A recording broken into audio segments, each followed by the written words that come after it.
Big breaking news here at CBS Sports HQ. We have been waiting forever, and now our NFL insider Jonathan Jones confirming it. Aaron Rodgers will be a member of the Pittsburgh Steelers. According to JJ, he plans to sign a one-year deal with the Steelers ahead of next week's veteran mandatory minicamp.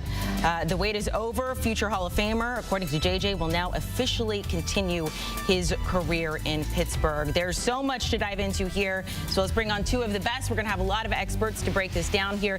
Pete Prisco, Bryant McFadden. Pete, I mean, we have been waiting for I don't even know how long for this to get done. I guess your reaction now that JJ says you're praying to the football gods, it is official. Yeah, and it's official, and it should have been official a long time ago. But you know, look, Rodgers does things on his own timetable.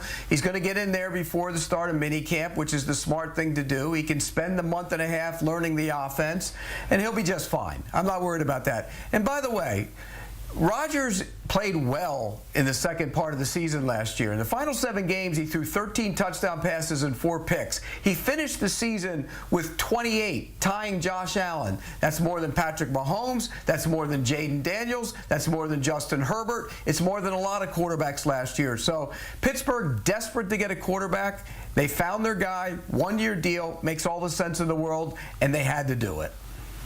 I echo everything you laid out for us, Pete. I think the most annoying part was the waiting game.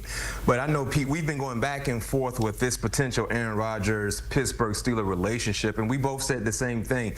The way they went about their business, I'm talking about the organization with the Pittsburgh Steelers, the way they went about this Aaron Rodgers courtship, it felt like they knew he would eventually sign with them. It was just when he was ready to do so. And I'm okay, because to your point, minicamp is right around the corner. He's already stated he will participate in minicamp. He will have every opportunity to be as acclimated with this new offense as possible as they get ready for training camp. And he's a better quarterback option than the current quarterbacks they currently have on the roster as we see it today. So this makes all the sense in the world for either side, especially if you're Aaron Rodgers and you want to play one more year. This is a team that wanted you the most. They will give you a starting opportunity, and they still potentially could add another veteran receiver to the offense to improve the wide receiving unit as we see it right now, which Aaron Rodgers probably would love also. So, B-Mac, let me ask you this. From a former player's perspective, taking a look at the locker room perspective and how he fits in with his team, I mean, as both of you said, it has been very annoying waiting this long for him to make a decision. And if I'm on that team, like, I wouldn't know who my quarterback is. Since he will be there before mandatory minicamp, all of this other hubbub leading up to it, if he shows up, if he's with the team, if he does the preseason games, can we wash all of that under the rug and start anew come the first game of the season? Amanda, I think that is washed under the rug right now. Okay. Because if I was a veteran player playing on the defensive side, hearing about this Aaron Rodgers, Pittsburgh Steelers relationship and not seeing anything come to fruition, no question you will feel some type of way. But hearing the news now is like, oh, let's go. Now you're excited. Now you're excited because he will be there in terms of anything mandatory. That's important. He's willing to be there because I feel like, Pete, Amanda, if Aaron Rodgers wanted to wait until mid-July, I think the Pittsburgh Steelers would have been okay in doing so. But he's saying he's making it known today so he can be there on the grass with the guys for minicamp. So if you're a veteran player, no question, you felt some type of way, but that is thrown out of the window knowing he's made it known that he will be a Pittsburgh Steeler. He's ready to get on the grass and try to put his hand in the plow to hoist the Sticky Lombardi. Well, I mean, they spent the entire offseason watching Hamburger Helper play quarterback, and now they're getting filet mignon. So, of course, they're happy about it. I mean, if you saw Mason Rudolph and Will Howard were going to be your quarterbacks, and you know that they weren't going to win games. They just were not going to win football games. Mike Tomlin's streak of not having a losing season was over if they play with those guys. They all knew it. The players knew it. They were waiting on Rodgers. Rodgers comes in there. All of a sudden now they're rejuvenated. And once you walk into the building, you're part of the team, and he comes in with skins on the wall. If he was just a guy that didn't have a Super Bowl, didn't have MVPs, not the same thing. But he comes in and commands the room right away. They need not worry about that at all. They finally have a quarterback. Pete, I've been searching, and unfortunately, I have not been able to Google fast enough your off-season grades for the Steelers. Do you remember what they gave them or what you would give them?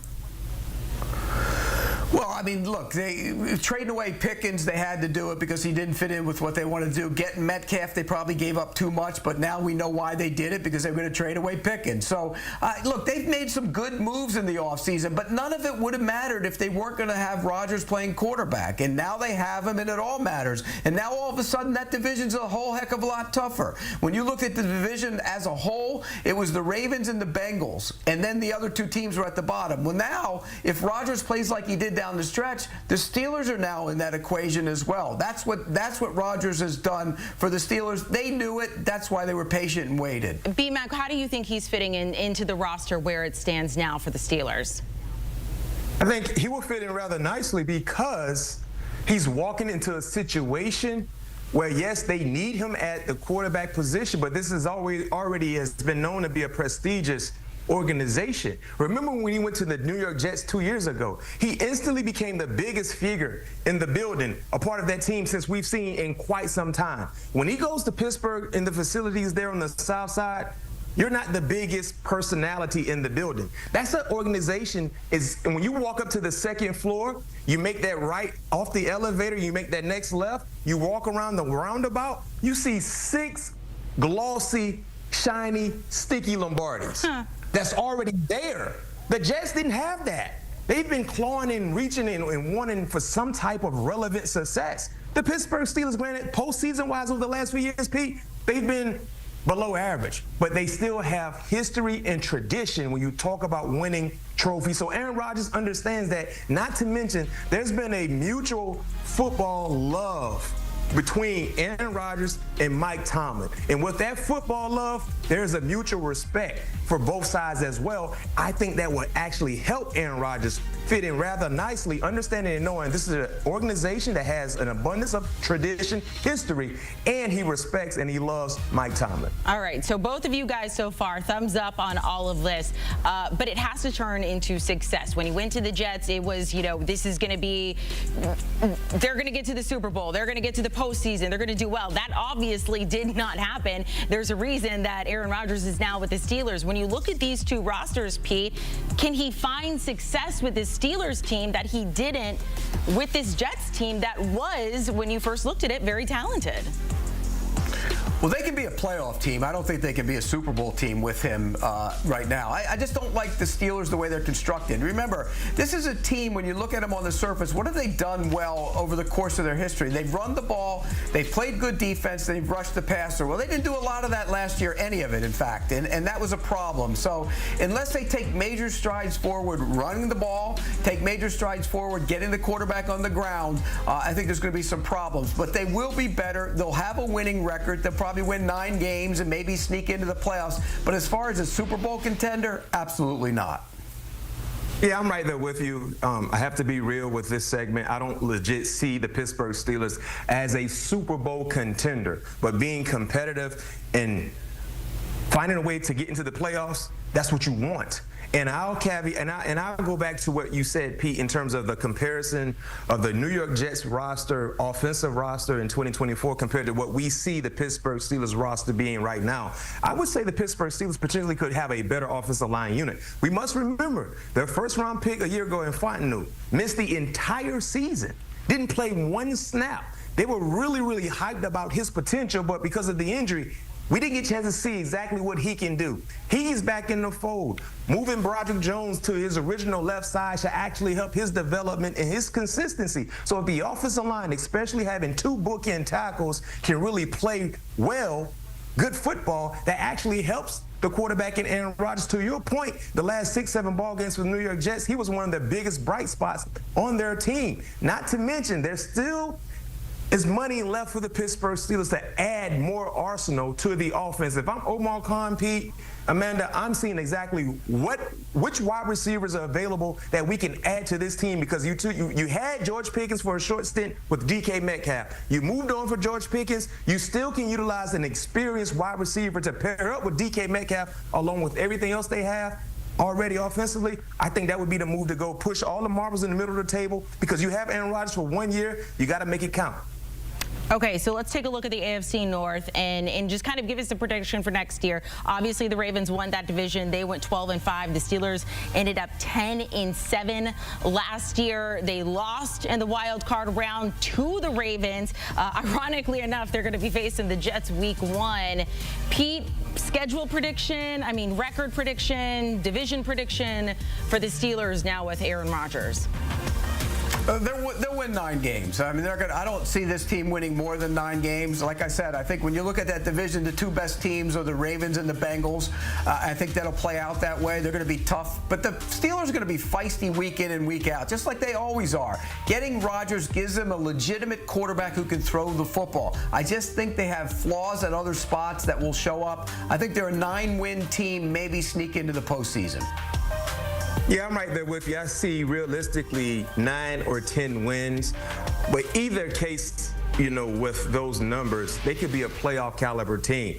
You just got to get consistency at the quarterback position. And that's something they haven't had in a long, long time. Defensively, we always feel like they will be more than a serviceable unit. But what happened a year ago, because of how flat the offense became, it put more pressure on the defense. They were not able to withstand that said pressure. But if their offense comes out with the resurgence that we think they could have with Aaron Rodgers along with DK Metcalf and with whatever other move they would like to make, it actually helps the defense. And one thing we know about Mike Tomlin when it comes to playing AFC North opponents, he's shown the ability to win and beat teams like Baltimore, Cincinnati, with whoever the quarterback has been. One would think that should improve his chances in being relevant in the division, having a healthy, motivated Aaron Rodgers. Pete, final question. Aaron Rodgers, 41 years old. We've been talking about retirement for the past couple of years, getting toward the age that Tom Brady was when he retired, unretired, then retired again.